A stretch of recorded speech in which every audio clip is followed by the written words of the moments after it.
Welcome. In this video, you will probably be seeing a lot of tools kept in front of you. In the earlier video, we learnt about each of these tools and got a little bit of understanding about what each of these tools are. In this video, we will try and understand how we can use these tools. Now, very specifically, how do we hold them? What are some of the essential aspects that we need to keep in mind while we are using these tools? So, first of all, let's look at this whole set of tools. Now, this is called an aligner set, and we learnt about aligner in the previous video. An aligner is like a screwdriver, which is essentially used to open the screws used in the mobile phones. Now, there are different types of aligners with very different heads, and we will understand what each of those heads are and what types of screws can be opened with which particular type of aligner. Apart from the aligner set, we also will learn about tweezers. Now, tweezers are used to hold micro components or small ICs. So, this is a very simple tool that is used to hold very small components, and it's easy. You can't hold it by fingers, and that's where you use these tweezers. They have different types of tweezers. This is another type of tweezer which can be used to reach difficult to reach positions when we are working on PCBs, when we are placing components on our mobile phones. Moving on, we also have something called as a cutter. Now, this is a larger version of a cutter. Typically for mobile repairing, we have a very small similar looking tool which usually is very small, and that is a cutter that we normally use while we are repairing mobile phones. Apart from these tools, we will also be using thinner and brushes while doing mobile repairing. Now, there are again different types of brushes that you can use. There are thin ones and there are thick ones. Whichever brush you intend to use during mobile repairing, please ensure that the bristles are really soft so that it doesn't impact the PCB or the mobile phone very badly. So, it has to be soft brush that can be used depending on where we need to use it. So, primarily the brushes are used to clean dust, or when we need to remove moisture, or we need to ensure that we need to clear off some dust, we use the brush along with the thinner. So, this thinner comes in larger bottles, but you can put them in smaller bottles and use them while you are doing your mobile repairing work. So, to remove moisture or dust, you normally place the thinner on the PCB, and then you can use the brush to clean it, and then use the hot air gun to actually dry out that particular area, thereby removing the dust and moisture. Now, let's move ahead and understand which aligner needs to be used with what particular type of screws. Now, first of all, let's take the black one, and if you can look at it closely, it is flat in its shape. You can see it very clearly. This is a flat head aligner. Basically, this is used where the screw head is really flat, and as you can see it, it's very clear. You can use it to open screws which have a flat type head. Now, as you can see on the screen, this is a small flat type head. Now, we are using a larger screw here just to ensure that you are able to see it clearly on the camera. However, on a mobile phone, this flat screw would probably be very, very small. But this is the shape in which a flat screw head is, and you need to use the flat aligner, flat head aligner, to actually open the screw or place the screw back.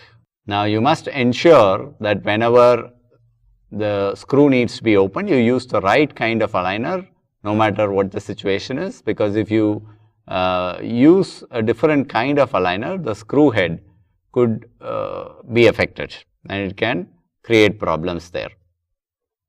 Now, when you hold the aligner, ensure that it fits in properly onto the screw head so that it is able to easily take it out. Now, we will see a few more screwdrivers or aligners, as we call it, with very different heads. So, let us try and understand what these other heads are. So, this is the second type of aligner that you would normally find. This is typically called a Phillips screwdriver. A Phillips screwdriver is very common. This basically has, it's also called a four-way aligner because it has four different bumps that actually fit into the screw head, and you can use this to open Phillips screws. And this comes in different thicknesses. So the same four heads can be a little more thicker depending on the screw head. So again, you need to be very careful about which Phillips screwdriver you use for which type of screw head. And as you can see, this is a Phillips screwdriver head, and you would be able to exactly fit in this. And as you said, there are four sides to it, and a Phillips aligner will actually fit in really well across these four, and you can hold it very tightly and you will be able to open or tighten a Phillips screw head using the Phillips aligner, the four-way aligner. Now, apart from these, there are also a few other aligners. These are six-way aligners. So just like the Phillips screw head has four heads in it, the six-way aligners usually have typically 6 heads or 6 directions in it. So the aligners fit in exactly into all those 6 heads, and you will be able to open it very easily or tighten it very easily with the 6-way aligners. And you can very clearly see that there are different sides to it, and it has a nice grip to it. So on these kind of screw heads, we will use the 6-way aligners. Again, these 6-way aligners come in very different thicknesses. So you need to be very careful on identifying the right aligner before you place it on the screw head. Incorrect aligners can, as I said earlier, can spoil the screw head and can result in damaging the mobile phone itself.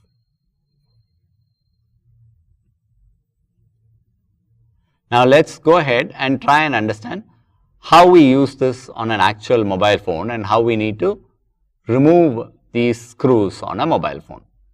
Now mobile phones come in very different shapes and sizes. So you will need to find out which way you can open it. Some of them you need to push the lock using your fingers or your nails and you can open it. Some of them you can slide down. Some of them needs to be pressed hard to be opened. So identifying the right kind of opening, you will be able to open the cover, the back cover of a mobile phone. Now inside the mobile phone, you will need to identify the right kind of aligner to open the screws. You will probably be seeing 4 different screws on the sides of the mobile phone. You need to ensure that you pick up the right aligner and use it to open the screws. Now if you look at these screws closely, you will be able to identify the type of screw that's placed in it. Now for example, here you can see a Phillips screw head there. So there is a 4-way screw placed inside. So you need to ensure that you pick up the right Phillips screwdriver or the aligner for it. Now remember, these are very gentle. The process for opening these screws need to be very gentle. So you don't press them too hard because it could actually damage the PCB or the mobile phone itself. So you need to be gentle while you are actually placing your aligners on them and when you are opening those screws. But first and foremost, you need to ensure that you pick up the right type of aligner. Here we are going to try using a 4-way aligner here or a Phillips aligner. Now if you don't identify it right and you use an incorrect aligner, it can spoil the screw head and you may never be able to open the screw easily after that.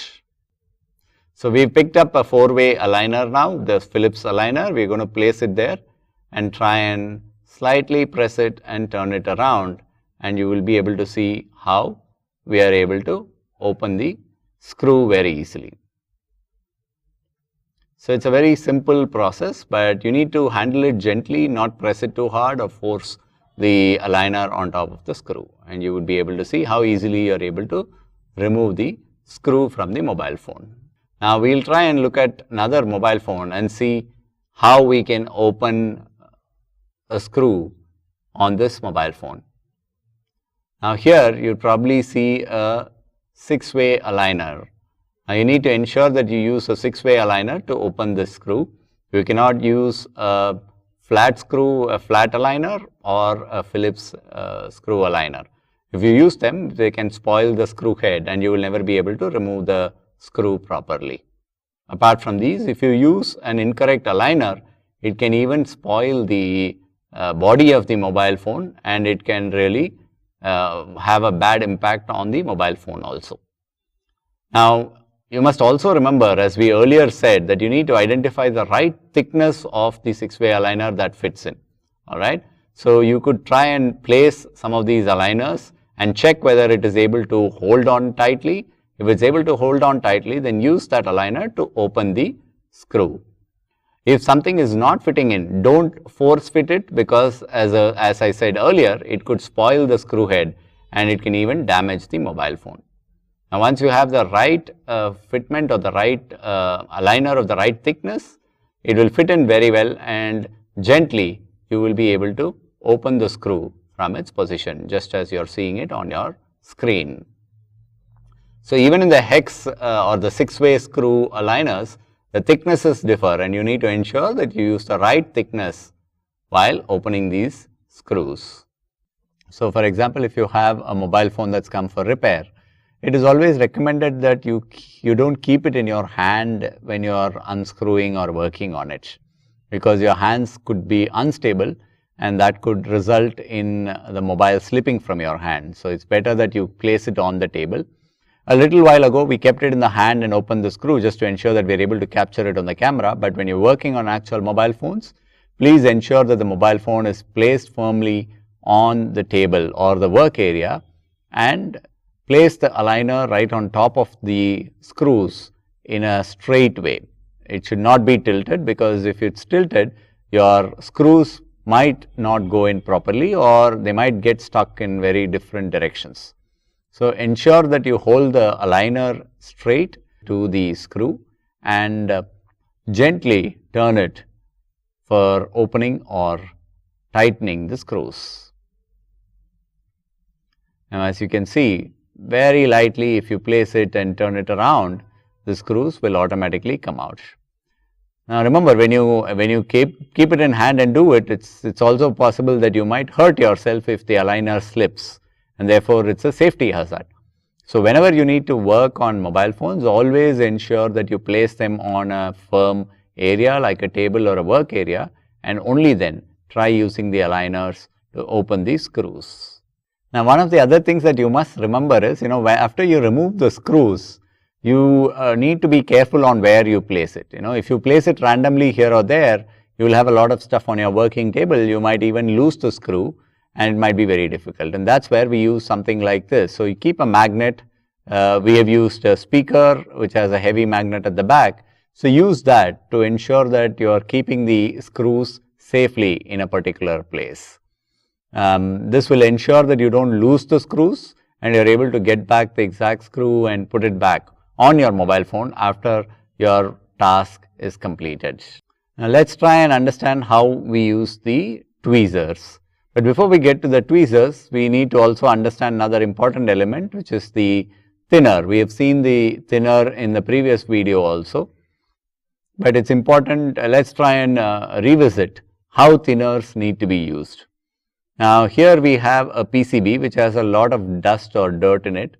Now, many a times PCBs will also have a lot of moisture in it, which could result in malfunctioning of the circuit, and that is where we use the thinner. So, thinner usually comes in large boxes, but we usually pour it out into smaller containers. So, it's very easy to use, and the flow is controlled, and you don't need to pour a lot of thinner on PCBs, because that could also spoil the PCB. And it's also important that the thinners are usually, they are made of spirit or substances that can evaporate. So, you need to ensure that you place it in a sealed container at all points of time, so that you don't waste any of this liquid. So, whenever you need to clean a PCB, just ensure that you use the smaller box. The bigger box can be kept in a safer place. This is also a safety requirement, because when you are going to be working with wires or hot items, it can create sparks, and that is why you need to ensure that you keep them safely, and just keep a small bottle of thinner with you that can be used to clean up the PCBs whenever you need. As you can see, you pour the thinner on top of the PCB and then take the brush that we showed you before and slightly brush it very lightly. Now, you don't need to press it very hard, and you need to ensure that you use a soft bristled brush so that it doesn't affect the PCB also negatively. And as you can see, when you brush it like this, the board is very clean, the dust and dirt is completely removed, even any moisture that is left out on the board is completely cleared off thanks to the thinner. Now, using this thinner, you will be able to clean up the board and you can see the specific components very clearly. So, wherever you think there is a little bit of dust and you need to clean it up, you can try clean it, and then you need to wipe it off with a brush. Now, one of the other things you must remember is while you are using a thinner, always ensure that you wait till the thinner dries out of the PCB completely before you actually try out anything on the PCB or before you test the PCB. Otherwise, what could happen is, because this is a liquid substance, it could even short the circuit, which means the circuit can be spoiled if the thinner is still there in the PCB and you are trying to work on the PCB. So, ensure that it is dried out completely. You can use a hot air gun for it, and you will probably see hot air gun in one of the other videos. So, you can use it to ensure that you dry out whatever thinner is left out on the PCB, and then only start working on the PCB. Now, moving on, let us try and understand how we need to use the tweezers. Now, as you can see on the PCB, there are very minute components which you cannot hold with your fingers, and that is where we need to use these tweezers. The tweezers have very sharp edges which will help you hold the resistance, conductor, connector, and each of these ICs or components. It is very easy to hold them using the tweezers, and that is where we use the tweezers more often. Now, while you are placing these ICs or while you are removing any of these components, you can use different types of tweezers depending on how convenient it is, depending on which position the component is in. You can try and use different tweezers. This is a pointed tweezer, this is a bent tweezer. So, different types of tweezers are available, and you need to decide which tweezer is the right one for you to be able to take these components out or to place these components back on a PCB. Now, these are just two types of tweezers. There are many different types of tweezers in different shapes. Depending on the requirement, you can try and use the respective tweezers. Now, whenever you need to hold these tweezers, always hold it this way, similar to how you will hold a pen or a pencil while you are writing. This will ensure that it will give you better stability and will ensure that you are able to take it out very easily. So, just like you would use your hands for writing, similarly hold the tweezers also in exactly the same way to ensure that you are able to work conveniently. Now, holding it in other ways can actually spoil the components and can also be harmful to yourself, and that is the reason why you need to ensure that you hold them properly while you are using them on PCBs. The same thing is applicable for aligners or any other tools that you may use. You need to ensure that you hold them in the right position and use them effectively on the PCBs. Another important tool that you will be using in mobile repairing is a cutter. Well, this is a large size cutter which is used in electrical work, but in mobile repairing we use something which looks similar but of a smaller size. So, using this we can actually do a lot of jumper setting. Wherever jumper setting needs to be done, you need to ensure that we use this tool to cut the right amount of jumper. Now, to cut this, as you can see rightly, you hold it on the wire and you just press it hard the way you see it on the screen, and it will be able to cut out exactly the length that you would require. Now, while you are cutting it out, you need to ensure that you press it hard and cut it out. You do not need to necessarily drag it or pull it out, that is not needed. A strong push and it will be able to, a strong cut and it will be able to open, or it will be able to cut out the required amount of wire. Apart from these, you will also see a magnifying glass in front of you. A magnifying glass is also an essential tool. In one of the earlier videos, you may have seen a magnifying lens that we use to magnify the components there. Now, this is a smaller version of it. So, whenever you are working on boards, the components are very small, you may not be able to see them with your naked eye, and that is where you may need to magnify them so that you are able to identify these components very clearly. And that is where we use the magnifying glass. So, you place it on top and you will be able to clearly see each of those components, and that will tell you where which component is placed, and will help you ensure that you are able to do a clean job when you are repairing any kind of mobile phone. This can also be used to find out where soldering is not proper, where there is dust or humidity or any of that can be very clearly seen through this magnifying glass, and you will be able to pick up those problems and solve those problems in the area of mobile repairing. So, as you saw in this video, we learnt how we need to use what aligners are, what are different types of aligners, how we need to use those aligners. We also saw a little more about how we need to use the tweezers when you are removing or placing components on a mobile PCB. We also understood how we need to use the thinner to clean up the dust and humidity on the PCBs. We also saw a little bit about how we can cut out wires, specifically when you need to do jumper settings. So, those are some essential aspects that you need to know as you keep going and learning in the mobile repairing course. Keep learning. Thank you very much.